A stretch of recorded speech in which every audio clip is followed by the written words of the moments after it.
Welcome to Gemara Markings. Today's Shiur is Sucah Daf Yud.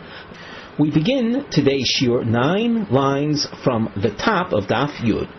We continue with the topic that we were discussing in our previous Shiur, namely Sucah Tachas Sucah. We had learned that a Sucah underneath another Sucah, the bottom Sucah, is not acceptable, is considered unkosher.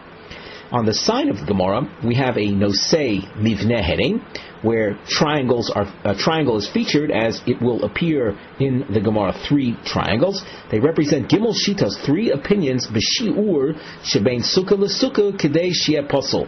What is the gap between the upper and the lower Schach that makes it such that it is posel? If we look in the Rashi as a lead into the Gemara, the last narrow line, the Kamo Yehei Hefsek bein Schach l'Schach. What is the gap between the Schach layers, the Schach coverings, the Tifsol Tachtoina Mishum Sucah Tachas Sucah, based on which we would then render the lower Sucah as unfit, the low Nemo, and not be able to say Chad Sucah Hu, that the different layers of Schach are really one Schach covering. So if there is a gap between layers of Schach that are covering a Sukkah, if the gap is sufficiently large, then we would say that the bottom Sukkah is considered a Sukkah Tachas Sukkah. Here, you have to be careful not to fall into the translation trap, because when we speak about a sukkah under a sukkah, it doesn't mean that the upper section is a real sukkah. But technically speaking, it would be schach under schach. The word sukkah, as we've pointed out in the past, and we'll see a Rashi along the way in one of our upcoming shiurim, that sukkah really means schach. So what we're dealing with is a sukkah that has an extra layer of schach above where you are sitting. If there is a sufficient gap between the schach that's immediately covering you and that upper layer, then your sukkah can be rendered unfit. And that's what we are discussing when we discuss the Sucah Tachas Sucah. So that having been said, we turn to the Gemara. Kamo Yehei bein Sucah l'Sucah v'tei tachtona psula. The Rashi we already saw. What is the gap between the 2 layers of schach, the schach that is covering where you are sitting, your sukkah, and that which is above it, which would render your sukkah where you're sitting to be unfit? Omar Rav Huna, tefach, a gap of a handbreadth, an airspace, a gap of 1 handbreadth between the layers would render your sukkah unfit. Shekei motzinu ba'ohel tumo tefach. There is a precedent that the concept of ohel, literally an ohel is a tent, but for our purposes it's a reference to a space which has ramifications in the realm of tumas ohel, is measured in tefach terms. So we continue in the Gemara, but we also take a look at the Pirush Chai, the book of illustrations that we've been using throughout the Masechta, illustration 162.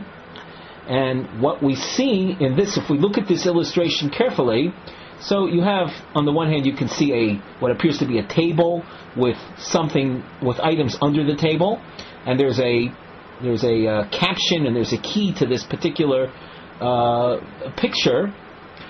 So the aleph that you see is a kora aruka ruchofa tefach. It's a board that is long and it has a width of 1 handbreadth.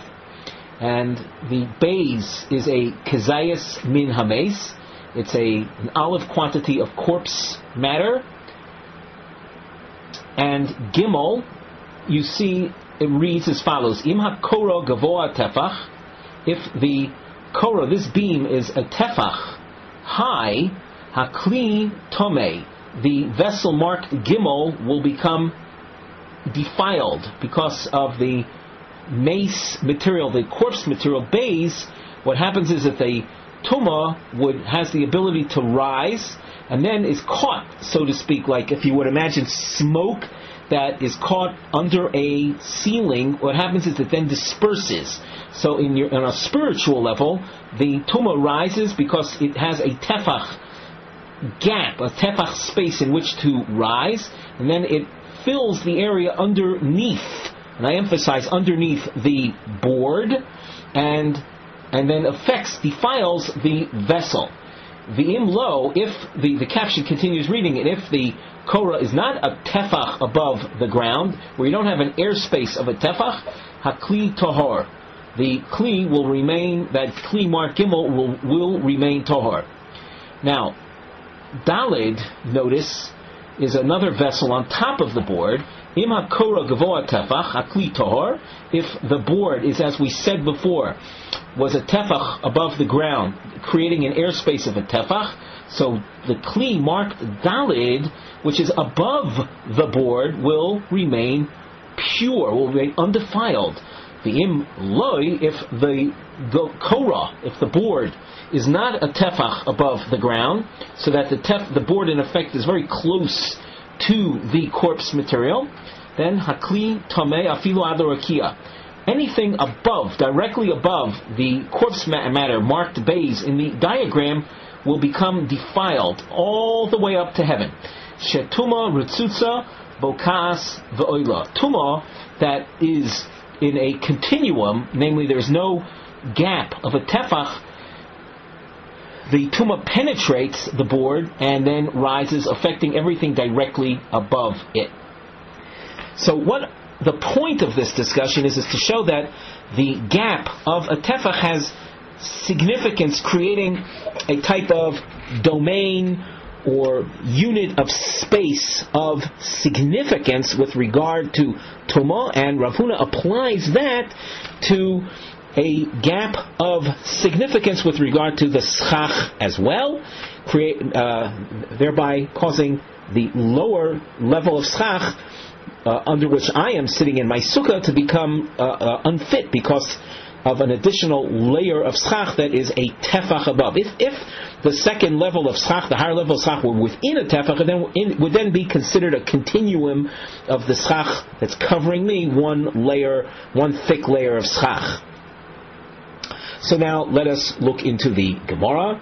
Desnan tefach al tefach berum tefach. If you have a board measuring a tefach by a tefach, and there is a gap, an airspace of a tefach, it has a height of a tefach over off the ground, maybe es hatuma, it can convey tuma from the corpse matter to that which is next to it, because they're under the same board that has these minimum dimensions. The chotzeitz mifnei tumah means it will block any tumah, it will block the tumah from rising above it, as we saw in the illustration. When we were looking at the vessel marked Daled in the illustration, with the board marked Aleph having a gap of a tefach off the ground, the board served as a chotzeitz. It blocked the tumah from rising above because of the dimensions we mentioned.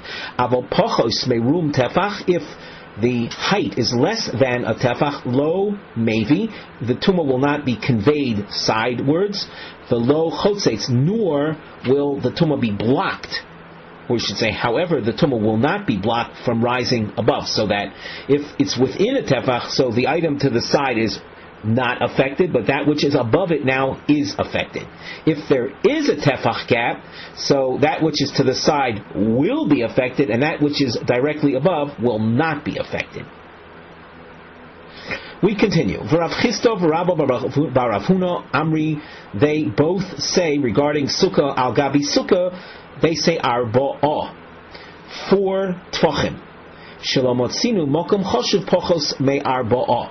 Because in other areas of halacha we do not find, lo motzinu, we do not find mokom choshev, a domain of significance less than 4 tvachim. Rashi explains on the 5th wide line under the Gemara, Shalom Atzinu Mokom Choshev Lios Rishus Li'atzmo, to be considered a domain unto itself, Lo Karmelis, Lo Rishus HaYochid, these are terms that you find in Hilchos Shabbos. A Carmelis is a type of rabbinic domain and a private domain. These are non-existent pochos me'arba'ah if you're dealing with an area that is less than 4 by 4 handbreadths. Shabbos, as it is taught in the first parak of Shabbos.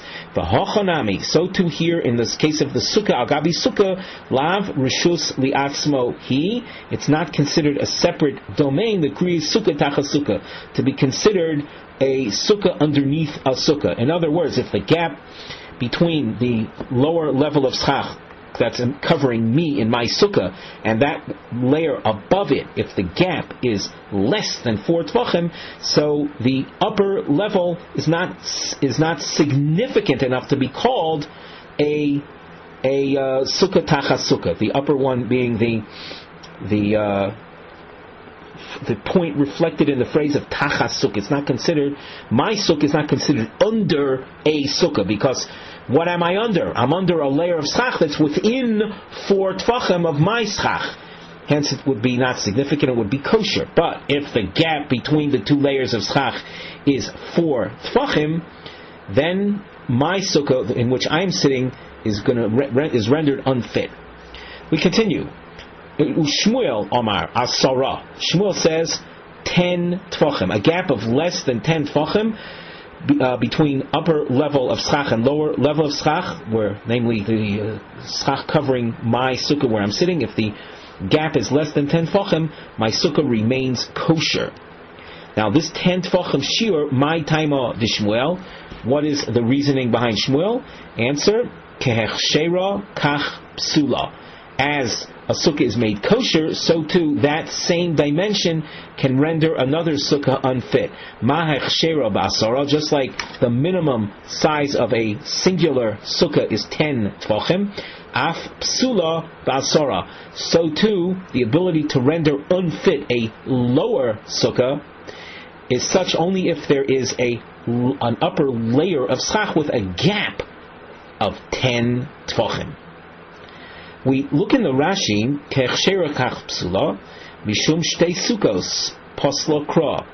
The pasuk that we learned in our previous shiur, the source concerning which we say Sukkah Tachas Sukkah is posel, speaks about 2 sukkahs. V'chilesle Bel Yoina Hechshe Sukkah, when the upper layer doesn't have a gap under it of 10 tvachim, Lav Sukkah Hi, V'lo Posla.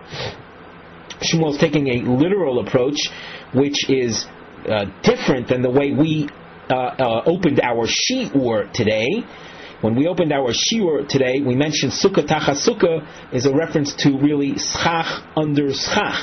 But Shmuel is taking it more literally, that it's when is a lower sukkah affected? When above it there is the minimum shiur, the minimum gap of an actual sukkah. And an actual sukkah is measured in terms of minimum 10 tvachim of height. We continue in the Gemara with a question. We'll see this is a long question. And from this question, we will then we'll be raising a question on Shmuel. Let's see how it unfolds. Tanan, Rabbi Yehuda Omer, Im ein diurin be'elyono hatachtonik. We saw this in the Mishnah, and when we read this in our Mishnah, we deliberately did not explain. We said we can't translate yet. Now, this is the time to start getting interested, if you will, or start getting precise. So Rabbi Yehuda says, Im ein diurin, if there are no diurim in the upper one, the lower sukkah is kosher. My ein diurin. What is meant by that phrase? Ilema diurin mamish. Now, you'll see the double underline is used, and on the side of the Gemara, the double underlines that you see down the next few lines are shlavim. These are stages. Behezber shitas Rabbi Yehuda, stages in trying to explain Rabbi Yehuda, who said, Im ein diurin be'elyono tachtona kshera.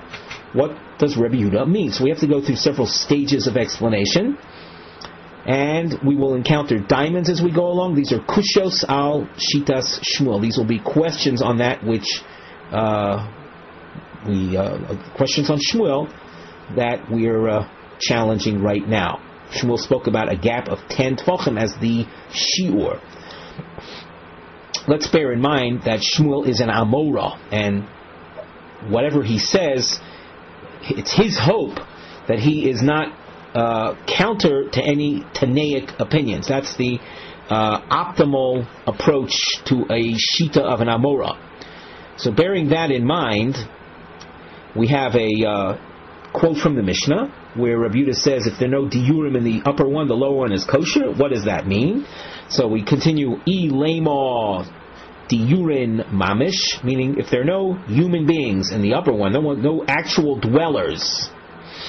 So we said if there are no actual dwellers, so the lower sukkah will be kosher. Well, that's not reasonable. Atu diurin kogarmi. Is it people that causes something to be unkosher? Even without people, the lower sukkah would still be classified as a sukkah tacha sukkah. So it's not the presence of people that makes the difference. Elolav, my ein diurin. What must the expression mean in ein diurin? Kol she'ena ru'uya l'dira. Any sukkah where the upper one is not fit for dwelling. The heichidami, what would be an example of not fit for dwelling? Deloi gavoa asora, where the Rabbi Yehuda is saying if the upper one is less than 10 tvachim, so the lower sukkah is kosher. So we're focusing right now on the measurement less than 10 tvachim. Michlal, this would then lead us to infer the Tanakama Sofar. The Tanakama, the first opinion of the Mishnah disagrees with Rabbi Yehuda. Otherwise, if he didn't disagree, they wouldn't be both in the same Mishnah. So the Tanakama who disagrees with Rabbi Yehuda would then hold Afapi she'ena ru'uya l'dira psula. Even if the upper one is not fit for dwelling. And how did we explain not fit for dwelling? Namely, less than 10 tvachim. Even if the upper one is less, if the gap between the two layers of schach is less than 10 tvachim, according to the Tanakama, the bottom one would still be puzzle. Now that's a problem for Shmuel, because Shmuel as an Amora was saying, and he was certainly a commentary of the Tanakama, he was explaining the Rabbanan sheet of Sukkah Tacha Sukkah as being puzzle, when he said only if there is a gap of 10 tvachim. We're inferring right now that the Tanakam would be saying even if the gap is less than 10 tvachim, the lower sukkah would be puzzle. Kashon Shmuel. We continue, stage 2. Ki also Ravdini Omar. Amri b'ma'arava. They explain in Eretz Yisrael. We look at illustration 155 in the Pirush Chai. This is on page 31, where you see two sukkahs, and the caption reads from the quote from the Gemara, Rabbi Yehuda Omer, quote from the Mishnah, Rabbi Yehuda Omer, Imein diurin b'elyono tachtona kshera. So in looking at that kind of lower sukkah, you notice there are some branches that are covering the lower sukkah. And what do they say in Eretz Yisrael? Imein hatachtoina yechoyla lekabel korum uksasos shel elyoina hatachtoina kshera. If the lower sukkah cannot hold the pillows and mattresses of the upper sukkah, someone wants to live in the upper sukkah. So if that we'll call ceiling of lower sukkah, which is the floor of the upper sukkah, is incapable of supporting the korim and ksasos, the pillows and mattresses of the upper sukkah, then the lower sukkah is kosher. And this is based on the idea of what Shmuel said, that the kehechshera kach psula, and if the elyon, if the upper one is not fit for dwelling, well, if you can't put pillows and mattresses, you can't dwell in there, so it doesn't affect the lower one.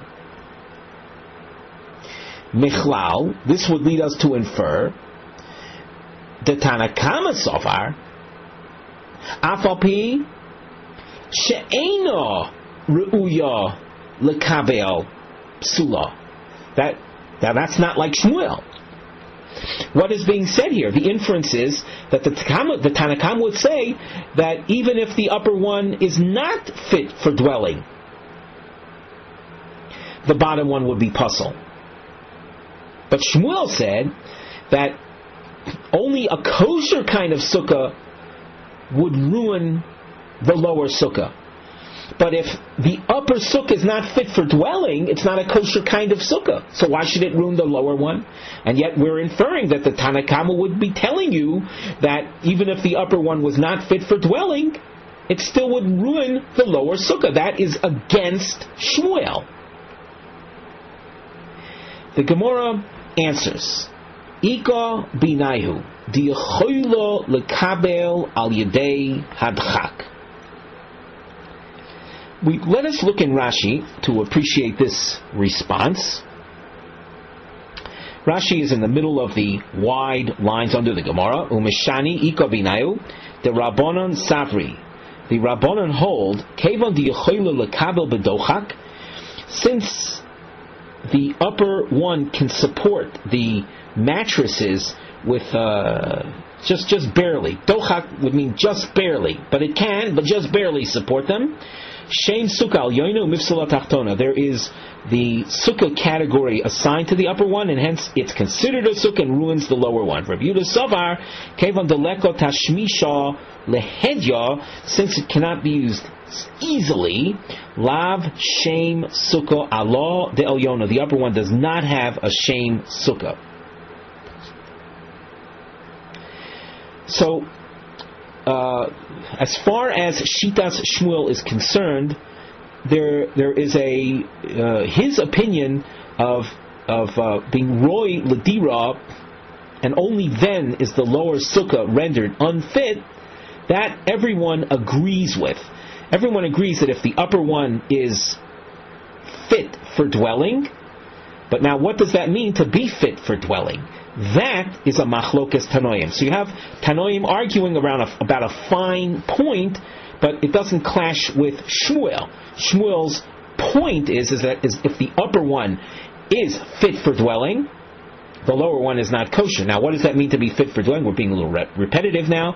According to the Tanakama, if it's just barely fit for dwelling, so that will ruin the lower sukkah. According to Rabbi Yehuda, under such circumstances, the lower one isn't ruined. But if it can be used easily, then and only then would the lower one be ruined. But the point is that Shmuel's theme is something preserved by the Tanoim.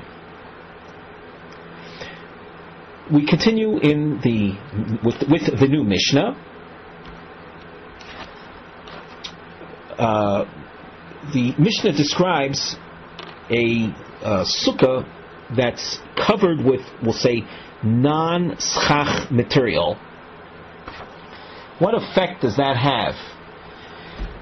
The Mishnah, Pires Olel Sadin, a sheet was placed over a sukkah mibnei hachama in order to block the sun, because there was a very intense sun, so someone spread a sheet over his sukkah. Oh, tachtel mibnei haneshar, or the sheet was spread out under the schach, because the schach had leaves that were neshar is falling off into your food, making it very unpleasant to remain there. Now, it should be noted, and Rashi tells you that a sheet itself is something that's mekabel tuma. It's a vessel, it has the status of a vessel, something that can receive tuma, and hence it is something that is disqualified as serving as a sukkah covering. The rules that govern sukkah covering include that it must be a substance that grows, that originates from the ground, and it also must be something that is not mekabel tuma. So a sheet in and of itself is something that's not acceptable as schach. In the Mishnah, we have someone spreading out a sheet either above the schach or underneath the schach to catch the fallings. We continue, Oisha Pires al Gabi Hakinof, and here we have illustration 164. He spread a sheet over a 4-pole canopy bed. Kinof are 4 poles that are illustrated in 163, and that's covered with a sheet. That's what's being described right now in the Mishnah. He covered a bed and then dwelled, or he slept in the sukkah under such a covering.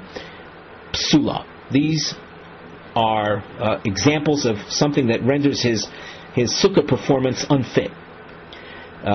Someone who dwells, who sleeps, or spends time in a sukkah in a 164 in a bed under a canopy bed that has a flat roof, the kinof arrangement, he's not said to be in the sukkah. He's in a bed, and he's not considered covered by the sukkah. Person has to be covered, we'll say, immediately overhead by the sukkah, and not by some other kind of roof covering.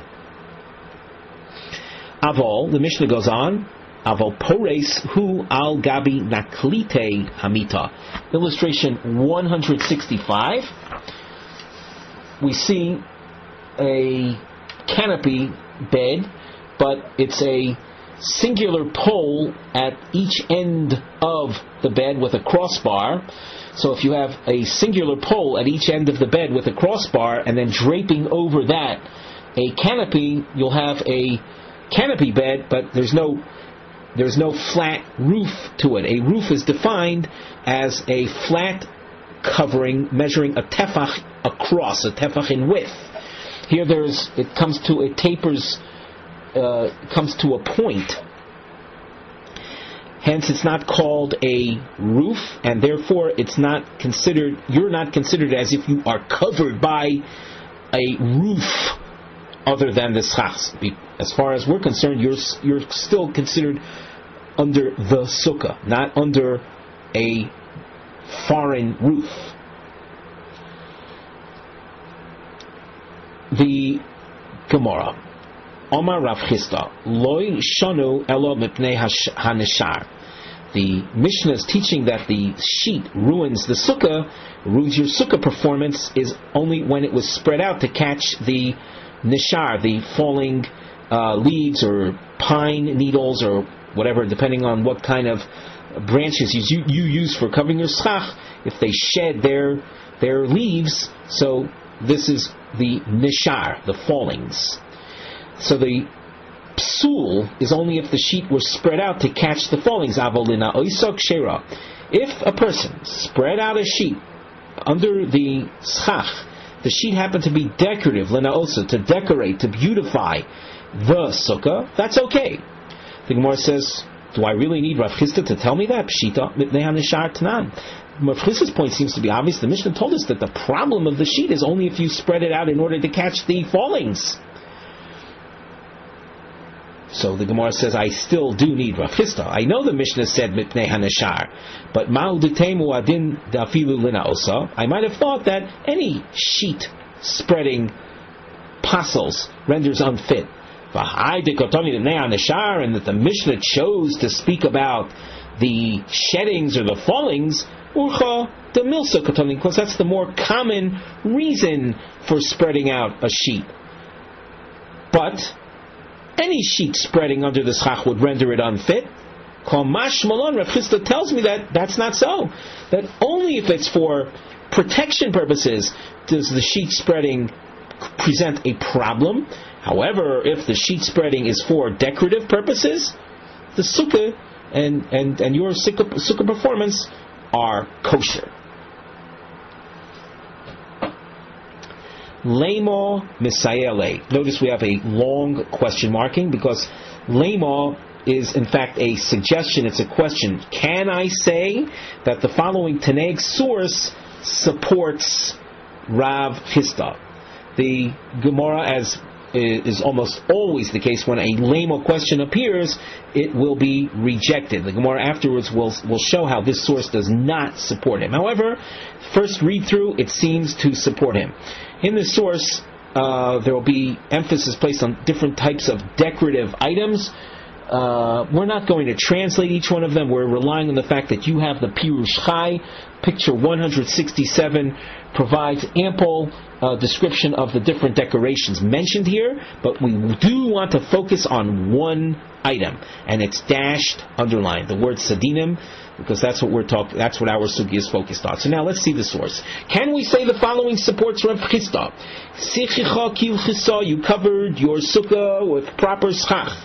The itra bekrumim, itra is to decorate it. Bekrumim uvestinim amatsuyorim. V'tolabo egoizim shkedim afarsikim v'rimoinim. Parchi leanovim v'atros shel shibolim yenos shmonim v'siltos. All different kinds of decorative items. Osur listapek mehen, you cannot draw from them. As you covered your sukkah with bottles of wine or oil or flour, all kinds of things, you cannot use them for any purposes.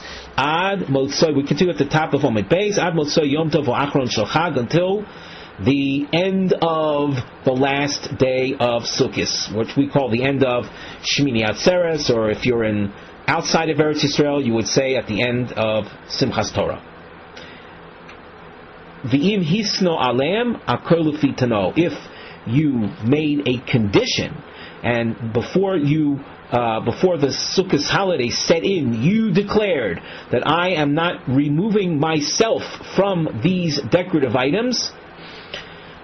In other words, you expressed your intent to use them, and you expressed this before the holiday set in. So the sanctity associated with things attached to the sukkah doesn't set upon them, because you made a stated condition or stated clause whereby you remained attached to them and not separating yourself from them throughout the holiday. What do we see, though, in this whole source? We said, at the end we said, if he made a condition, then everything follows the Tanai that he made. But we see in this source, a person decorated his sukkah with sheets. And it's a kosher sukkah. What did Rav Chisda say? That if you spread a sheet out under the schach for decorative purposes, it's okay, it's kosher. So here we have a source that supports him. The Gemara says no, the source doesn't support him. Dilmo min hatzad. The sheets described in this source of containing decorations was a sheet that was set up along one of the walls of the sukkah, but a sheet spread out across the top of the sukkah underneath the schach, even if it were decorative, it would not be acceptable. So at this point, then, we have Rav Chisda saying his din, but to seek support for his din from this Tanaic source, that we do not have. And if you accept this, what we call the Dechia of Dilma Min Hatzad, so then Rav Chisda's scenario would actually be a Posel Sukkah. Before we continue in the Gemara, we have a topic heading and structural note. A diamond will appear in the Gemara, and it's introduced here. Noi Sukkah, Sukkah decorations, Hashpalsam al Midas Sukkah, Begova and Minatzad. The effect that they can have on Sukkah height and Sukkah width. Itmar, Noi Sukkah, Ein Mimatin Besukkah. Sukkah decorations do not reduce.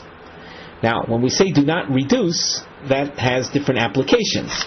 If, let's say, you have a too tall sukkah, the schach is more than 20 amas from the ground. And then you have some decorative items that are suspended, decorative items that are suspended, and they reach a height of within 20 tfachim of the ground. So we do not say that they are memayit, that they reduce the height to make it kosher.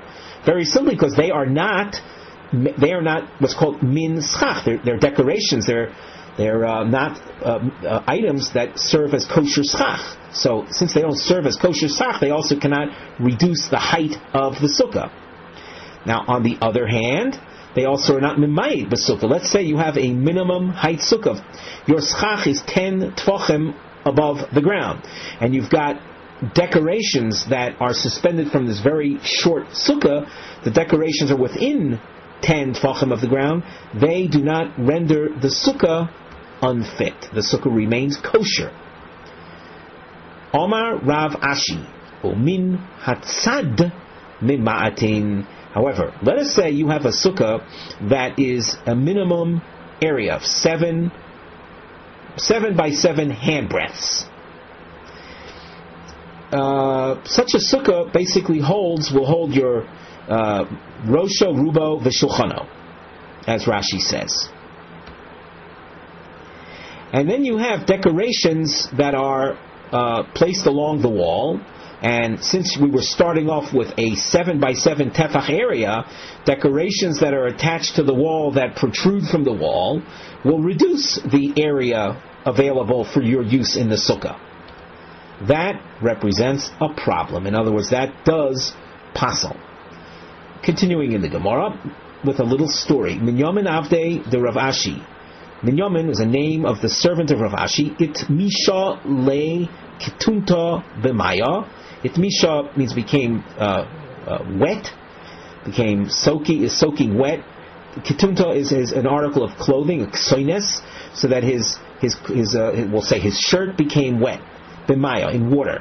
V'ishtatcha a mitalalosa. Ishtatcha, word l'shtoach, shetach means to be spread out. A on mitalalosa, on the sukkah. So he took his wet shirt and spread it over the schach of the sukkah. Amalei Ravashi. Ravashi says, Dalye, remove it. Delo lemru, people shouldn't say that he's covering, that Ravashi is covering his sukkah with something unfit for schach, something that is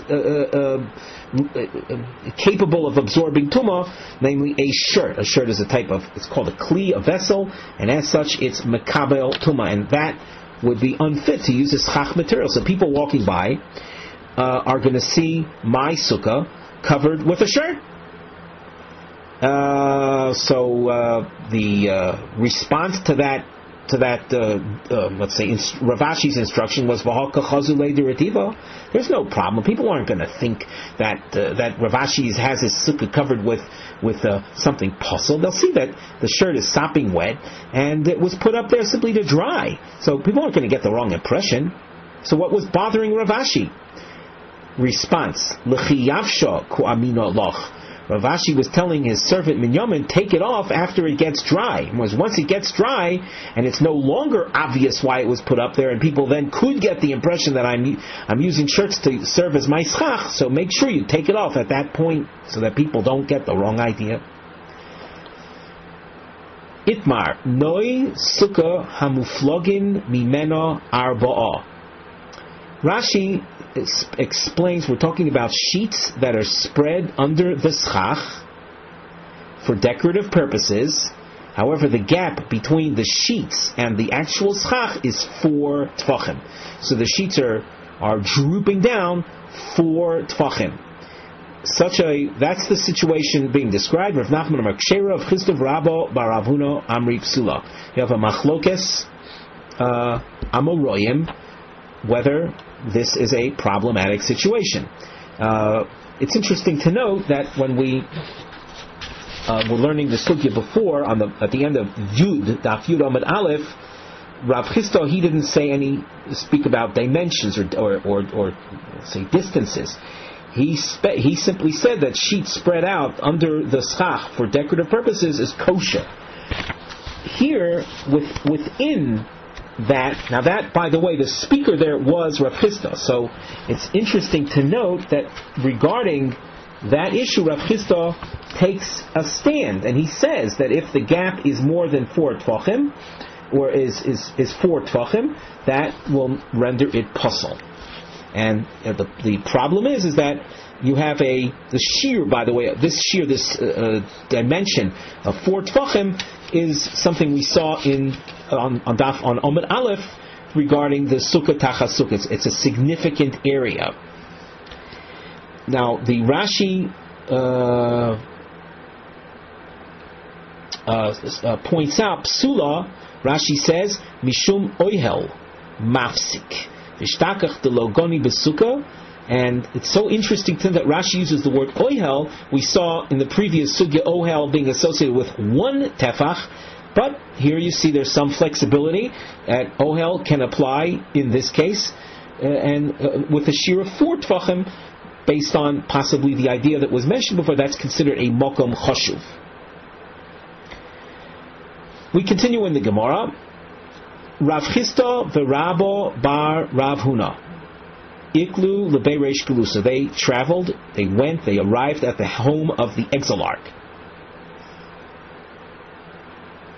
Agninu Rav Nachman besuka.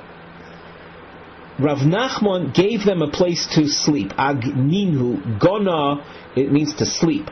So he gave them a place to sleep, and it was Rav Nachman. The names in this incident are very important to keep track of the names. Rav Nachman, who, by the way, was the lenient opinion, he gave to them, who represented the more restrictive opinion, he gave them a place to sleep. Besuka shenoyaha muflogin mimena arba tfachim. Rav Nachman put them in a sukkah that had sheets spread out under the schach with a gap of 4 tfachim. In other words, it was a kind of sukkah that was to Rav Nachman's liking, but you would think not to their liking. Ishtiku v'lo amru le v'lo midi. They remained silent. They didn't say anything. Omar lahu. So Rav Nachman, seeing this, says to them, Hoderbu Rabbanon mishmatayu. Have you reversed? Have you backed out of your original teaching that a 4 tefach gap between schach and decorative sheets spread out under them is unfit? Here you are, sleeping in such a sukkah, gap of 4 tefachim, and doesn't seem to bother you. And of course, Rav Nachman would be very pleased if they backed out and would end up agreeing with him. So they said to him, sorry, we don't have good news for you. Amru le anan shluchei mitzvah anan ufturin min hasukah. We are on a mission of mitzvah performance, and people who are on a mission of mitzvah performance on the holiday of Sukkot are exempt from the mitzvah of Sukkah. So the fact that we're sleeping in something that's, as far as we're concerned, not a kosher Sukkah, we're allowed to be here. But if we weren't on a mitzvah mission, we would not sit in such a Sukkah. Now, what was the mitzvah mission that they were on? So Rashi points out, Shluchei mitzvah anan lahakbil pnei rosh gola. We are coming to meet the exilarch. The chayav adam lahakbil pnei rabbo beregel. It's a mitzvah for one to receive his master on the holiday, and the Rosh Gola was considered a master of everybody, and they are therefore exempt. And the Gemara later in this Masechta will deal with the sources for that point, that Shluchei Mitzvah P'turim Min HaSukkah.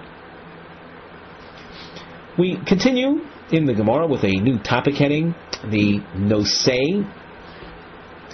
On the side, you can see we call this kila. Kila is a canopy most often associated with a canopy bed.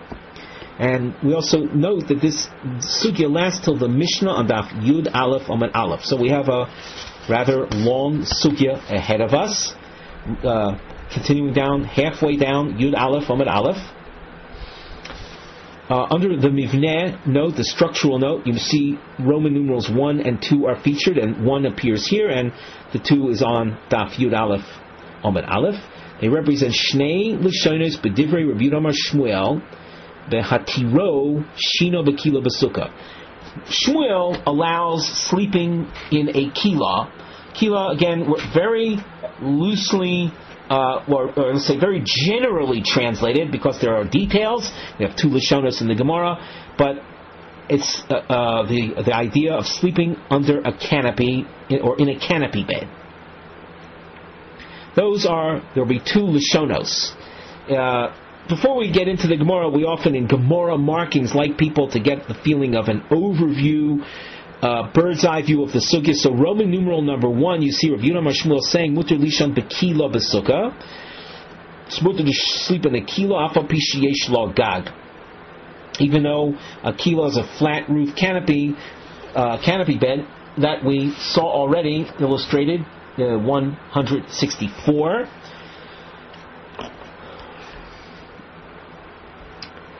Roman numeral number 2, second line from the top of Yud Aleph from an Aleph says, Lishnach Rino Amri La, Amar of Yud Amar Shmuel, Muter Lishon Bekilas Chasanim.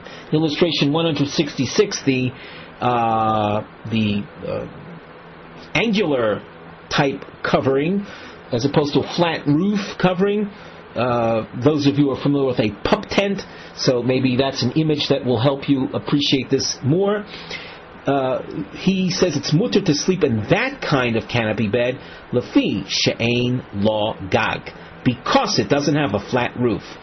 And that second Lashon then is in stark contrast to the first Lashon, the first version, where he was allowing sleeping in a regular canopy bed, regular meaning flat roof canopy bed, allowing that which we saw illustrated in 164. Version number 2, the second line from the top of Yud Aleph from Aleph, would not allow sleeping in the 164 illustration, because there you see a flat roof canopy, allowing you only in a 166 illustration. The Gemara here will then be marked with triangles a few lines later, and they are challenges, they're questions on that which Rav Yehuda Shmuel teaches. The triangle system of marking will continue on Yud Aleph, Amud Aleph as well, with the questions posed on the second Lashon. So now the Gemara. Omar Rav Yehuda Amar Shmuel, Muter Lishon Bekila Besucah, it's mutter to sleep in a canopy bed, Afapi Sheyesh Lo Gag, even though it has a flat roof to it. V'hu she'eino gvo asor, provided it's the canopy is not 10 tefachim, it should be less than 10 tefachim from the surface of the bed. The Rashi Kila haprusos vivos hamita, that's spread out around the bed. V'afal pi sheyesh lo gag she'en gaga mishupa keshel naklitin. It's not a naklitin, a 165 arrangement. It's not like that. Elo shove, but rather it's flat. It's even. Keshel kinofos, like the kinofos arrangement that we saw in 163. So there's a leniency here that we're allowing you to sleep in this, but it must be that the canopy is within 10 tefachim of the bed. Being that it's less than 10 tefachim, so it's not considered an ohel. Again, this is the third time we're seeing the term ohel. Originally we saw it in the context of 1 tefach, we saw it in the context of 4 tefachim, and now we're seeing it in the context of 10 tefachim. Continuing in the Gemara, Tashma, and we indicated before, series of questions. Hayoshen bekila besuka lo yotzi yedei chavaso. Someone who sleeps under a canopy bed does not fulfill his obligation. Question on Rav Yehuda Shmuel. Answer: Hocha b'mayaskinon. The source that says he's not yotze doesn't fulfill. Kishegavoa asar. That's because it was 10 tefachim above the bed. And Rav Yehuda Shmuel and his leniency was only if it's less than 10 tefachim. New question. Meisvei hayoshen tachas hamita besuka lo yotze yedei chavaso. If someone sleeps under a bed in a sukkah, he does not fulfill his requirement because he's not covered by schach, he's covered by the bed. So too over here, he's not covered by schach, he's covered by a canopy. The Gemara answers, Tirguma Shmuel. Shmuel, he is the one that is being questioned right now, so he already explained, Tirgumos to explain the source of Yoshin Tachas Amito, but Mito Gavo Asora. It's a bed whose position has a height of 10 tefachim off the ground. So you're sleeping under a bed where from the ground to the bottom of the bed is a gap of 10 tefachim. That's the problem. Shmuel never said that would be okay. He spoke about less than 10 tefachim. Ta Shma. We have another source. It says Osha Pires, and this is a quote from our Mishnah that said Osha Pires al Gabi Kinofos Psula. Person who spread a sheet over Kinofos, and we know Kinofos, we saw this illustrated in 163, creating a bed that looks like 164. Such a situation is unfit Psula. The Gemara answers Hasanani Digvi Asora.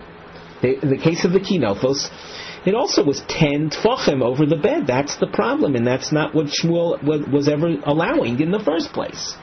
Question: V'halo katani hachi. But it's not taught thusly in the following brisa. Note, of course, this is a long question. Desanya naklitin shnayim kinofos arba naklitin. We illustrated this. This was 165. 2 poles, one at either end of the bed. Kinofos, that was we saw was 163. Arba, 4 poles, one at each corner of the bed. Pires al gabi kinofos psula. A person spread a sheet over the 4-pole arrangement. That is it's unfit to dwell in it. Al gabi naklitin kshera, but spread over a 2-pole arrangement, creating the pup tent image or form, that's okay. And when is it okay? But it's qualified. Provided the naklitin, which is the more lenient realm, but in this more lenient realm of naklitin, they must be less than 10 tfachim. In other words, the canopy, the top of the canopy must be within 10 tfachim of the bed.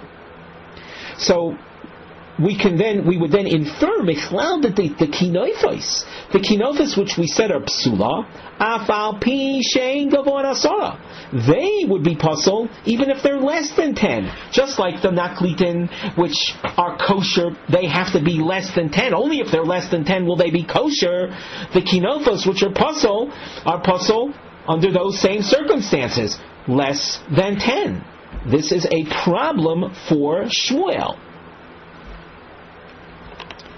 The Gemara answers, shiny kinofos.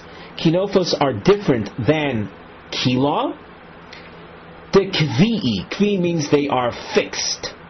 They are fastened in firmly, as opposed to the kila. Rashi across from here says, the kvi avo kila lo kvi'a b'choska ke kinofos. The kila canopy poles are not fastened in firmly as the kinofos are. Hilkoch kilo gavoa asora lo chashiv. Therefore, if you have, say, loosely attached canopy poles, which creates a canopy of less than 10 tvachim, that's okay. It's not chashiv. It's not considered a separate area of significance. Question: Vare Sucah al gabi Sucah de kaviyah. The case of Sucah, a Sucah under a Sucah, where that is kavua, the Omar Shmuel, and Shmuel said kehechshero kach psula. Just like 10 tfachim is something that is kosher, so too, if a sukkah is found underneath a 10 tfachim entity, that will render the lower one unfit. So, when is something unfit? When is something that is kavua? When is it capable of rendering something unfit according to Shmuel? Only if it's 10 tfachim. But that's not what we just said in the source above. We said kinofos less than 10 tvachim render it unfit. Shmuel here, in the case of Sucah Gabi Sucah, is saying that something that is kavua is capable of rendering unfit only if it's a full 10 tvachim, not less than 10 tvachim. So the Gemara answers, Amri, there's a point of contrast. Hasam de la mifsal Sucah. In the case of Sucah al gabi Sucah, where we had let's say, an existing kosher sukkah on the bottom, and our goal there was to render something kosher unfit. Hasam de la mifsal sukkah, where you're coming to undo something that's a kosher sukkah, be'asora. Only if you've got 10 will you be able to undo something that is kosher, to ruin something that's kosher. Hacha. But in our case, the Leshavya Oyala, where the issue is the case of the Kila, where we're trying to determine or tell someone don't sleep there, the Leshavya Oyala, to make something into an Ohel, into a separate entity, Botsir me'asora nami have oil, even less than 10 tvachim, if it's something that is kavua, could be considered a separate ohel. So, just to review this in simplistic terms, we're coming to undo something that has a kosher status. You can't undo something unless you've got a full 10 tvachim. However, where we are trying to identify something as a separate ohel, I'm not coming to undo some existing structure. I'm simply trying to define that which is contained within the current sukkah. Is it the bed? Is it a separate entity or not? Well, it can be considered a separate entity even at less than 10 tvachim if it is kavua, as is the case in the kinofos. So after all said and done, what we've done in this sugya is we had Shmuel's din that it's mutter to sleep in a sukkah while you're under a canopy bed, flat-roofed, 4-poled canopy bed, provided it is less than 10 tvachim. That halacha remains intact after going through all of the questions in the sugya. As you can see, we have a bracketed section, and on the side of the Gemara under the nosei heading, we say the nosei betocha sograyim. The Gemara is going to talk about something that's seemingly unrelated. Hayoshen oroim ve'amiras kriyashma. Someone who is planning to go to sleep, unclothed, and the issue comes up of reciting kriyashma in a situation like that. Of course, in simple terms, it is quite forbidden to recite Kriya Shema while stark naked.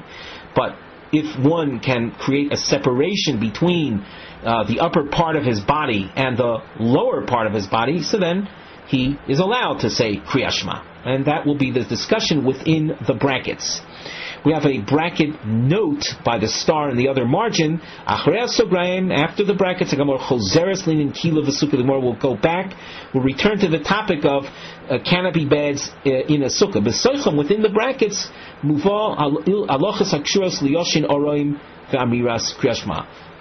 halachas concerning sleeping unclothed and the recitation of Kriya Shema. Now that having been said, and our awareness that the Gemara will be returning to the issue of canopy beds on the top of Yud Aleph Amud Aleph, we can now go through the bracketed section straight off.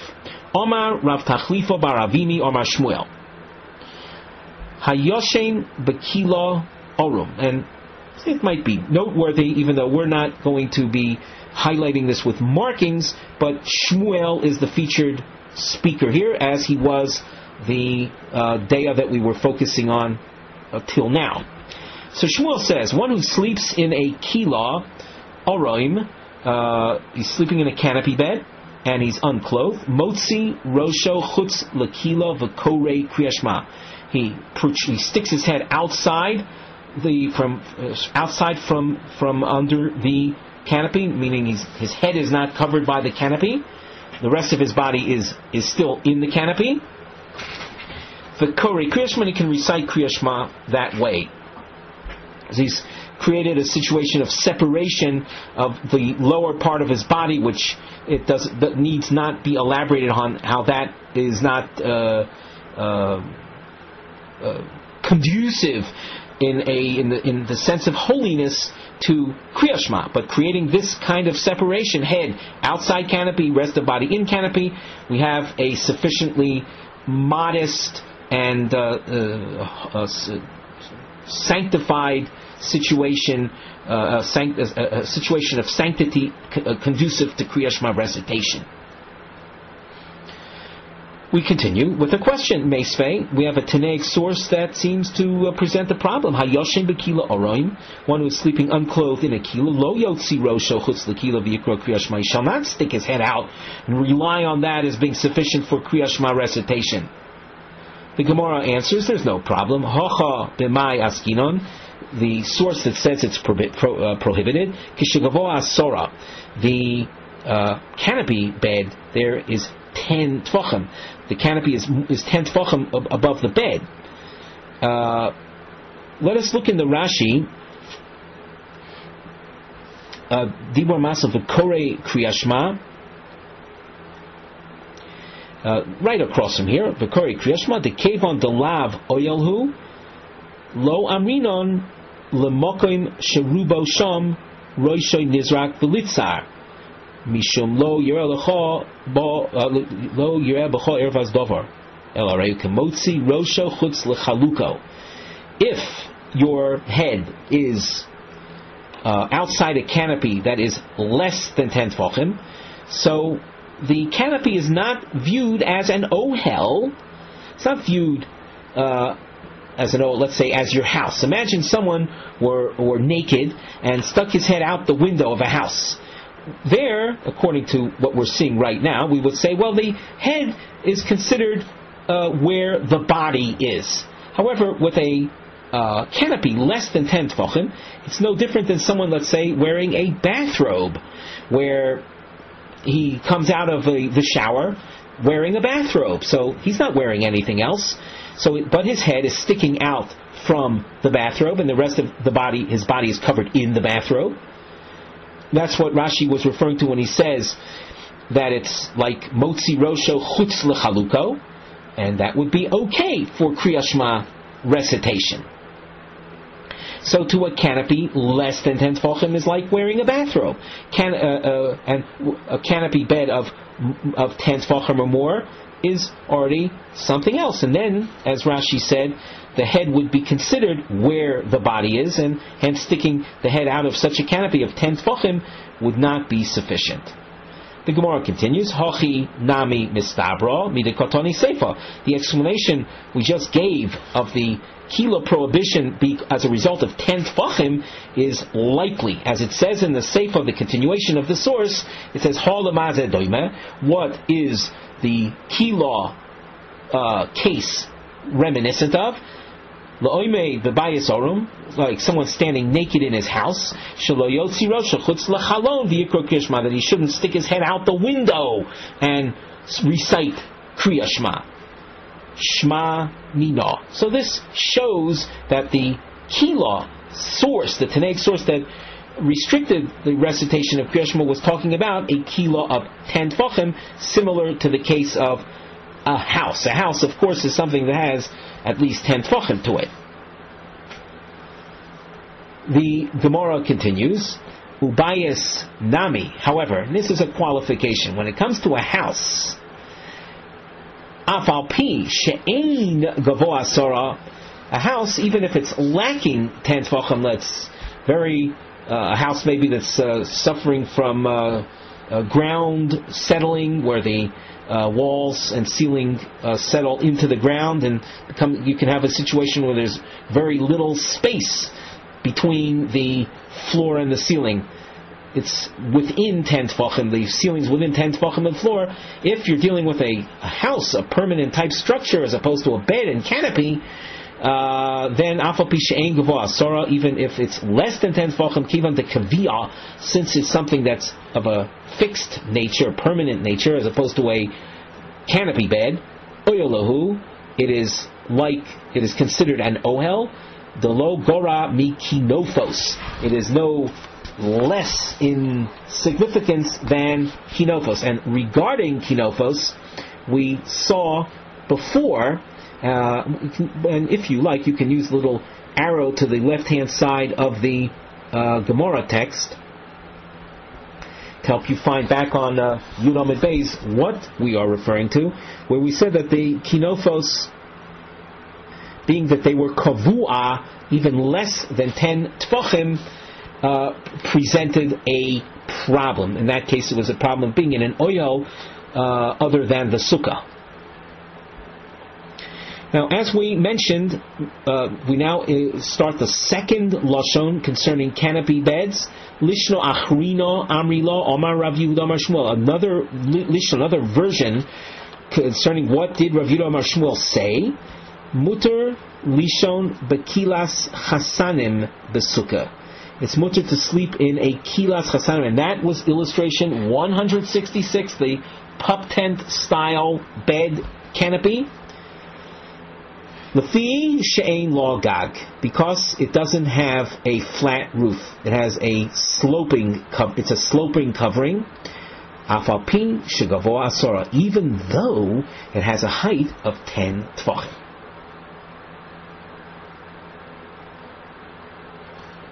The triangles are, like we saw before, challenges to Shmuel's teaching. Meisvei hayoshen bekilo besukkah lo yotzu yadei chovaso.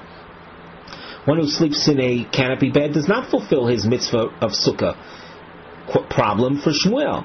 The Gemara says, Hocha b'mayaskinon, the source that says kilo is unfit is b'shiyesh lo gag. That's a flat roof canopy bed. And, of course, Shmuel was, in his leniency, was not talking about a flat roof canopy bed. Ta shma. And we quote again this source. We saw this on the previous Omid. Naklitin shnayim, kinofos arba'a. Pire salgabi kinofos psula. Spread over a 4-poled canopy bed. It's unfit to sleep in that while in a sukkah. Al gabi naklitin kshera. The 2-poled bed is okay. Naklitin gavoin min amito asora tvachim. And even in the case of the naklitin, which is reason for leniency, it's okay provided it is not 10 tvachim. But if it's 10 tvachim above the bed, even without a flat roof, it's puzzle. That is against Shmuel. Shiny naklitin dekvi. The poles in a naklitin bed canopy are permanent, as opposed to kilas chasanim. They are loosely attached. Shmuel spoke about kilas chasanim and not naklitin, even though, say, physically they appear the same. However, naklitin are permanently, firmly attached, whereas the kilas chasanim not so. Question: kavi leheve kinofos. If naklitin, as featured in this source, are kavua, so then they should be like kinofos, and it should be puzzle even less than 10 tvachim. Why in the source does it say naklitim if it's less than 10 tvachim are kosher? The Gemara says everything is relative. Lagabi kinofos lo kavi. The naklitin are not as permanent as kinofos. So kinofos, being that they are extremely permanent, they present a problem even less than 10 tvachim. Naklitin, which are less permanent, less than 10 tvachim, they don't present a problem. Lagabi kila kavi. However, the naklitin relative to the kila are considered permanent. Therefore, naklitin that do have 10 tvachim of height to them are unfit. But kila, even if it has a height of 10 tvachim, because it's not kavua, it's not permanent, it's allowed. Dorash Rabba Ba Rabhuna Mutter Lishan Bekila. He taught, he ruled that it's allowed, one is allowed to sleep in a kila, and 2 points. Afal pi sheyesh lo gag, even if it's flat roofed. Afal pi shegavoa asora, even if it is 10 tfachim high. Wow, that's new. We didn't see anything like this till now. Someone allowing flat roof plus 10 tfachim of height. Come on, who is this like? Answer: Kerebi Yehuda. This is in accordance with a new shita that we haven't seen till now. Shitas Rabbi Yehuda Damar lo osi oyel aroi umavatel oyel keva. A temporary type of ohel, enclosure, cannot undo, cannot void, cannot mavatel an oyel keva, a more permanent type structure. So let's read on another line in the Gemara. The Snan, as it says in the following Tanaic source, Amr Rav Yehuda noyagim hayinu lishon tachas hamita b'fnei hazakenim. Rav Yehuda says we would sleep under beds in a sukkah in the presence of the sages. Now, relative to a sukkah, the mita, the bed, is considered an oyel aroi, and as Rav Yehuda says, an oyel aroi, a temporary type enclosure or covering, is not capable of neutralizing, of neutralizing the greater structure, the sukkah, which relative to the bed would be an oyel keva. The Gemara asks, V'leimo alocha kerebi Yehuda. Why didn't Rabba bar Rav Huna simply say, I rule like Rabbi Yehuda? If Rabba bar Rav Huna is telling me what he says, and the Gemara says it's based on Rabbi Yehuda, so simply speak in shorter, in a more terse fashion, I rule like Rabbi Yehuda. The Gemara answers, I Omar halacha k'Rabbi Yehuda. If he would have said that we paskin like Rabbi Yehuda, and again, Rabbi Yehuda is featured in the story of sleeping under the bed, I would not have known the halacha that Rabba bar Rav Huna himself actually said. If I would have ruled simply halacha Rabbi Yehuda have amina, I would have thought hani mili mita. When is something mutter? When is it mutter to be under something else? That's if what you are under a bed. The legabo asuya bed is really made for the use of its surface. So it doesn't have the shame ohel. It's not considered a covering. A bed its bed's primary purpose is for being on top of it, not to be covered by the bed, by being under the bed. So with this approach in mind, the bed is not even an oyel aroi. A kilo, which is designed to be within it, to be under the canopy. So it takes on the name, takes under the category of oyel aroi. So aim olo, I would have thought that would not be kosher. You cannot be at the same time in a sukkah and expect to fulfill sukkah while you're contained within another substructure. Rabba bar Rav Huna therefore had to spell out the depth, the understanding behind Rabbi Yehuda's shita. What's Rabbi Yehuda's shita? That the same principle does apply to bed as well as the kila. That the bed is to be viewed as an oyel aroi, and an oyel aroi is not capable of neutralizing the greater oyel keva, in this case, the sukkah. And hence, lo shna, we're reading again, lo shna mita, no difference whether you're under a bed, lo shna kila, or you're under a canopy. Since the bed and the canopy are categorized as an oyel aroi, it does not neutralize the mitzvah effects of being within the sukkah. Before we conclude, let us remind you that if you wish to be in touch with us, we can be reached at gmarkings@gmail.com. With that, we conclude our shiur for today.